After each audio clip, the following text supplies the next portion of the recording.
Amis Cancer, bienvenue sur le parcours éclairé pour votre tirage du mois de décembre 2023. Allez, c'est parti, vous démarrez avec la 10 de coupe. Alors, la 10 de coupe nous parle de la fin d'un cycle.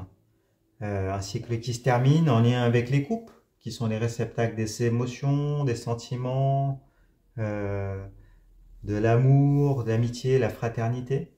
De manière générale, tout ce qui touche à votre cœur, tout ce qui touche à vos émotions. Alors là, vous le voyez dans le détail des illustrations, hein, cette famille hein, qui est qui est en gloire devant un soleil entouré de coupes. Hein. Donc il y a eu voilà, un cycle qui se termine.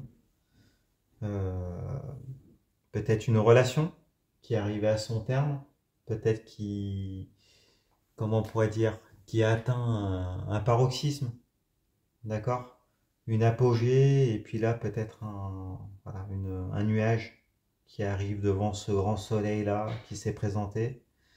Et donc du coup, je pense une épreuve. D'accord, c'est pour ça qu'elle est à l'envers. Et une épreuve qui vient peut-être clôturer une relation, peut-être qu'elle s'est terminée. D'accord. Et il y a un nouveau cycle qui démarre, hein, du coup, après la 10. Et puis, je pense le sentiment de ne pas être allé jusqu'au bout de la relation. D'accord. C'est pour ça qu'elle est à l'envers. Il y a un frein à la complétude émotionnelle, à la complétude, à la plénitude sentimentale. Enfin, vous voyez l'idée. Donc, bon, on va voir comment ça se matérialise en regardant de votre côté. Alors, pourquoi ce frein-là? Parce que, bah oui, il y a de la dépendance affective. La dépendance relationnelle avec la 8 d'épée. Donc, vous voyez ce personnage-là qui n'arrive pas à aller de l'avant. Hein. Pourquoi? Parce qu'elle est retenue, entravée par des liens. Donc ces liens, ça peut être un mariage, ça peut être une relation, un pax, un contrat, peut-être une promesse qui a été faite. D'accord? Et ce personnage qui a un bandeau devant les yeux.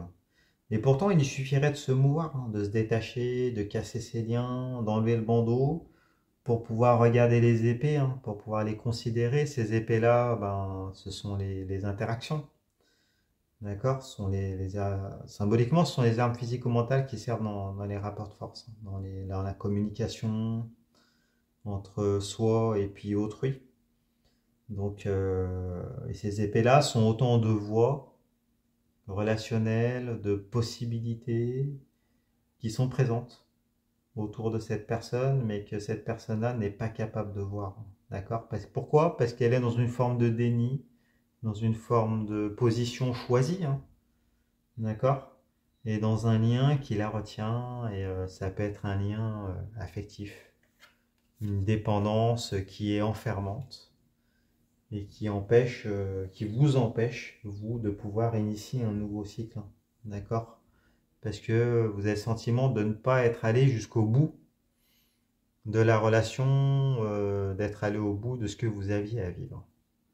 Bon, on regarde dans les énergies environnantes, autour de vous, dans les énergies peut-être de la personne à laquelle vous pensez. Il y a la 6 de denier. Alors, la 6 de denier nous parle d'une forme d'élévation, voilà, comment on pourrait dire,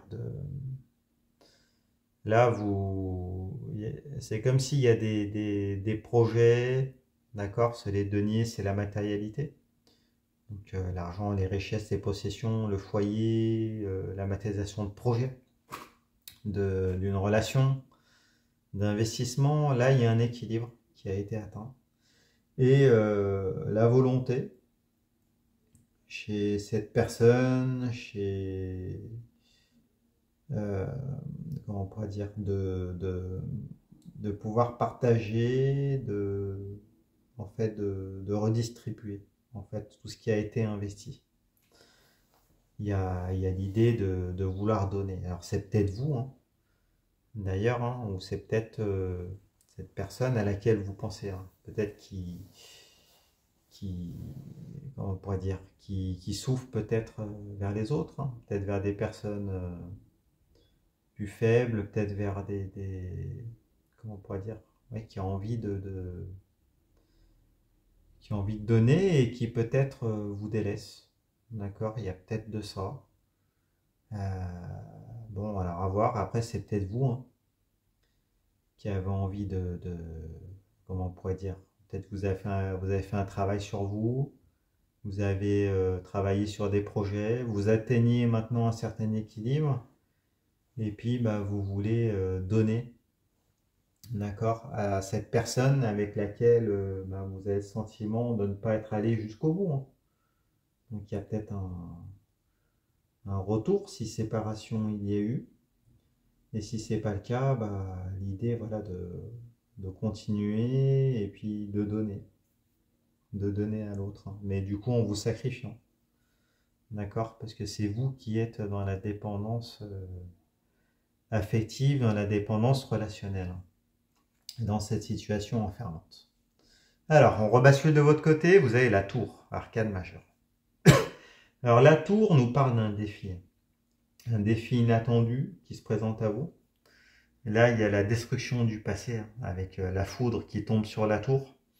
Alors en fait, c'est plutôt l'inverse, hein. Contrairement aux idées reçues, la foudre ne tombe pas, mais elle monte.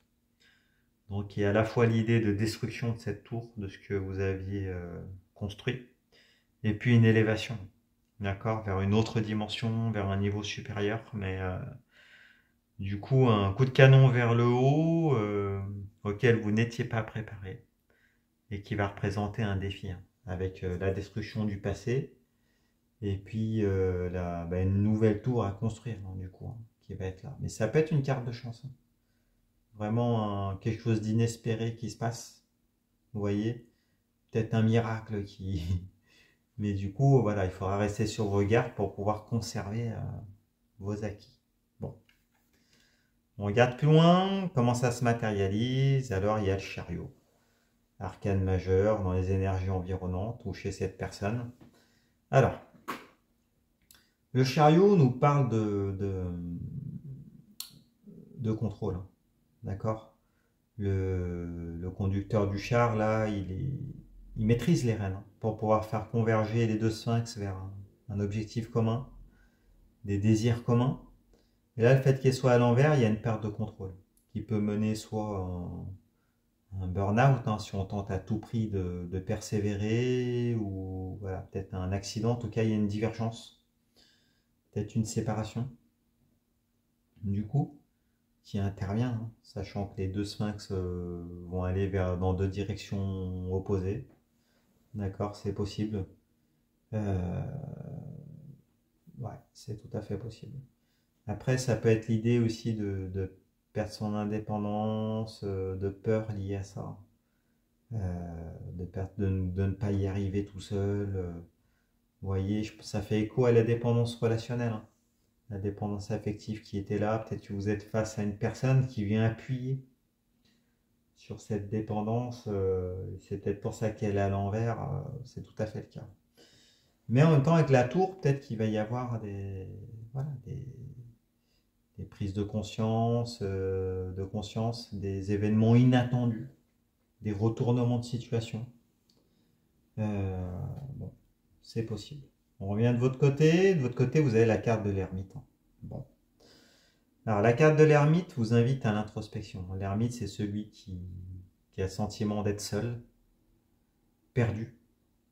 En même temps, voilà, qui ne peut pas voir sur le long terme. Parce qu'on voit que l'ermite, il s'éclaire à la lanterne. D'accord? Il n'a pas une très bonne vue, il ne voit pas ce qui se passe au loin. Donc il y a à la fois l'incapacité à pouvoir se projeter et en même temps la recherche d'une solution, d'un remède pour pouvoir faire avancer une situation. Mais ça passera par voilà, une introspection, une lumière de l'âme, des prises de conscience, un travail sur soi qui se fait seul. D'accord? Bon, il y a la carte qui répond. Alors, la 5 de coupe. Alors, la 5 de coupe nous parle de trahison sentimentale. Donc, bon. Alors, oui. Donc, trahison, rupture, oui. Alors, si ça va pas jusqu'à la rupture, en tout cas, il y a trahison. Là, on voit le personnage qui est habillé en noir, qui est endeuillé et qui regarde trois coupes qui ont été renversées. Donc, les coupes sont les réceptacles des émotions, hein, les sentiments, l'amour, l'amitié, la fraternité. Donc, ça peut être des trahisons qui concernent l'un des domaines que je viens de citer. Et puis, ça touche à votre cœur, à vos émotions. On vous redit qu'il y a une période de nuit noire de l'âme, là, de deuil à faire, qui se présente, avec le soleil qui se couche, hein, et puis voilà, l'obscurité qui arrive. Bon. Alors après, dans ces situations-là, c'est toujours l'opportunité de pouvoir finalement tirer les leçons du passé, de situations, de travailler sur soi, et puis de redémarrer quelque chose de nouveau. Hein. Voilà. Après, il y a une phase d'intégration, de digestion qui doit être faite. Bon. On va regarder la fin du tirage. La fin du tirage, comment ça va se décanter tout ça. Hein. Alors, vous avez l'as d'épée. Alors, retour à la communication, ou nouvelle communication. D'accord. Un as, c'est un nouveau départ, ou un départ, ou une victoire. Et l'épée, bah, c'est l'arme physico-mentale qui sert dans les rapports de force, les interactions, la communication. Donc, si rupture il y avait, si c'est une personne du passé, il peut y avoir retour. D'accord? En tout cas, retour à la communication, ça reste une épée, c'est encore un peu froid, un peu factuel, mais il a le mérite d'exister, sachant que vous aviez la 10 de coupe, hein, donc un cycle qui se terminait, une relation apparemment qui va dans la rupture, et puis un nouveau départ là. Qui est initié, hein, d'accord, hein. Après la 10, il y a un as. Donc vous démarrez un nouveau cycle complètement nouveau, un cycle qui s'est terminé dans,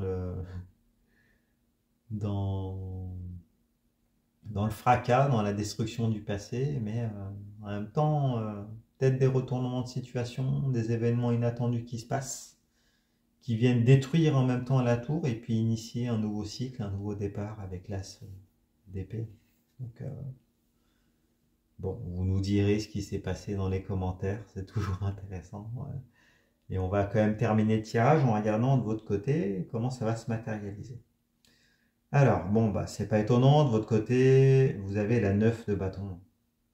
Donc une période de convalescence, d'accord, de guérison. Un peu difficile, parce qu'elle est à l'envers, mais guérison quand même.